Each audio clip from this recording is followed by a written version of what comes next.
தமிழக முதலமைச்சர் விஜய் முக்கிய அரசியல் முடிவுகளை எடுப்பதில் தனது நெருங்கிய ஜோதிடரின் ஆலோசனைகளையும் கேட்டு வருவதா அரசியல் வட்டாரங்கள்ல பரபரப்பா பேசப்பட்டு வருது. ஆட்சி முழு 5 ஆண்டுகளுக்கு நிலைக்க வேண்டும்னா சில முக்கிய நடவடிக்கைகளை உடனடியா எடுக்க வேண்டும் அப்படின்னு அவருக்கு ஆலோசனை வழங்கப்பட்டதாகவும் தகவல் ஒன்று வெளியாக இருக்கு. அந்த ஆலோசனை என்ன, அதுக்கப்புறமா விஜய் எடுத்ததாக கூறப்படும் அரசியல் நகர்வுகள் என்ன, அதை பற்றி விரிவாக பார்க்கலாம்.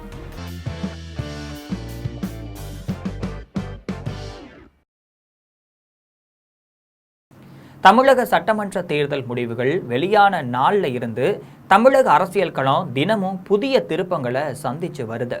ஒரு காலத்துல இது கொள்கை கூட்டணி அப்படின்னு கூறப்பட்ட திமுக கூட்டணி ஒரே ஒரு தேர்தல் தோல்விக்கு அப்புறமா சிதற தொடங்கியதா அரசியல் வட்டாரங்கள்ல பேசப்படுது. முதல்ல காங்கிரஸ், அதுக்கப்புறமா விடுதலை சிறுத்தைகள் கட்சி, கம்யூனிஸ்ட் கட்சி, முஸ்லீம் லீக் அப்படின்னு அடுத்தடுத்து பல கூட்டணி கட்சிகள் தமிழக வெற்றி கழகத்தின் பக்கம் நகர தொடங்கினாங்க. இப்ப மதிமுகவும் அந்த அணியில் இணைந்திருப்பது தமிழக அரசியல்ல புதிய விவாதத்தையும் கிளப்பி இருக்கு. இதனால திமுக கூட்டணியில இப்ப தேமுதிக, மக்கள் நீதி மையம், மனிதநேய ஜனநாயக கட்சி, எஸ்டிபிஐ போன்ற சில கட்சிகள் மட்டுமே நீடித்துட்டு இருக்காங்க. அதே நேரத்தில் ஒரு காலத்தில் தமிழக அரசியலை ஆட்டி படைத்த அதிமுகவும் அடுத்தடுத்து பல சவால்களை சந்திச்சுக்கிட்டு தான் இருக்கு. தேர்தல் தோல்விக்கு காரணம் எடப்பாடி பழனிசாமியின் தவறான முடிவுகள் தான் அப்படின்னு அக்கட்சியின் நிர்வாகிகளை வெளிப்படையாக விமர்சிக்க தொடங்கிட்டாங்க. அதுக்கப்புறமா தமிழக வெற்றி கழக அரசு ஆதரவு தெரிவித்து 25 அதிமுக எம்எல்ஏக்கள் அமைச்சரவையில் பங்கேற்க விருப்பம் தெரிவித்ததா தகவல் ஒன்று கசிஞ்சிருந்துச்சு.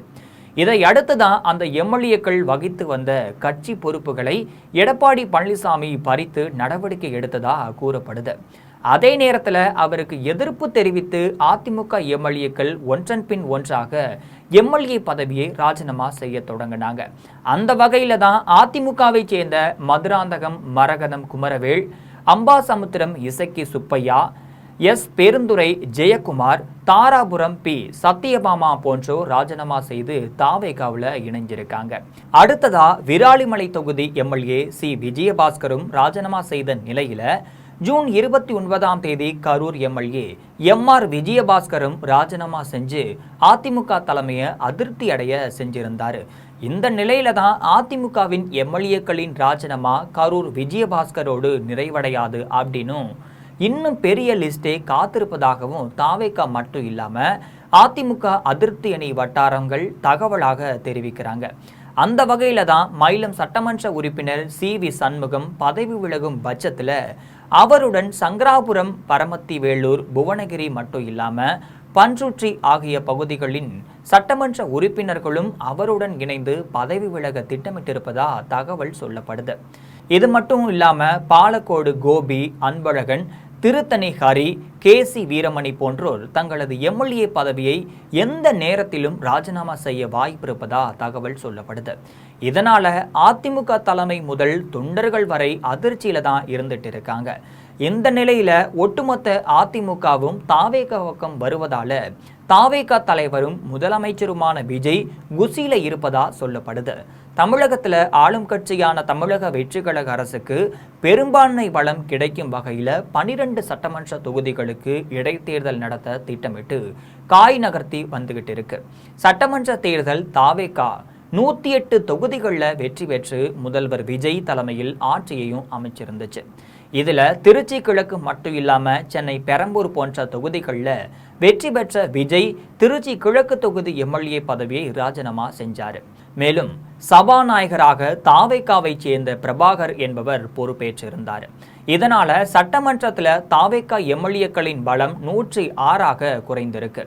இந்த சூழல்ல தான் அதிமுகவை சேர்ந்த 4 எம்எல்ஏக்கள் தங்களது பதவியை ராஜினாமா செஞ்சுட்டு தாவேகாவில் இணைஞ்சிருக்காங்க. மேலும் அதிமுகவை சேர்ந்த புதுக்கோட்டை விஜயபாஸ்கரும் கரூர் விஜயபாஸ்கரும் தங்களது எம்எல்ஏ பதவிகளை ராஜினாமா செஞ்சிருக்காங்க. இதன் காரணமாக தான் இப்ப 7 சட்டமன்ற தொகுதிகளுக்கு இடைத்தேர்தல் நடப்பது உறுதியாக இருக்கு.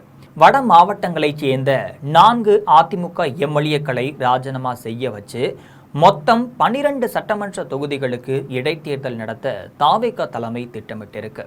இது மட்டும் இல்லாம திமுகவில் அதிருப்தியில் உள்ள 4 எம்எல்ஏக்களை எழுக்கவும் அவர்களை ராஜினாமா செய்ய வைக்கவும் ரகசிய பேச்சுவார்த்தையும் நடத்தப்பட்டு வருவதா சொல்லப்படுது.